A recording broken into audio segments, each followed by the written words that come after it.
I remember one time we were riding our bikes and we stopped and he got vanilla yogurt and no one had ever had vanilla yogurt in my family and I was like, wow, that's really good. This is my Aunt Annie. She's talking about a man named Peter McCurra. She calls him Shamps, but that's a story for another time. He always wore scarves around his neck and so I thought that was pretty sweet. I just found him so adorable. I can't even really describe it. It's the weirdest thing. They met in college. You know when you come home late and you've been out partying and you make mac and cheese or something like from a box or just something gross? He would make duck confit. And they fell in love. We were at this bar that we used to always go to. It was like a picture night or something like that. And he was across the table from me, and it was a group of people. And he just mouthed the words to me. And that was the first time he had ever done it. And I just remember that, like, it felt so good.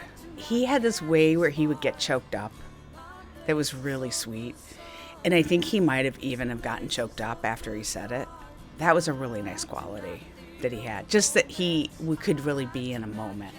They lived their lives like vagabonds. I remember being in our van together and driving and listening to the Indigo Girls and Ricky Lee Jones and Talking Heads and just feeling so happy.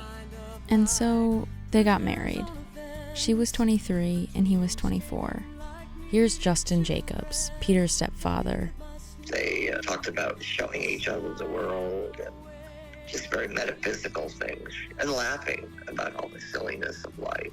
I remember how happy they were in each other's company. They could finish each other's sentences. They just had a mental connectedness that was palpable. You could see it, you knew they were in love, deeply in love.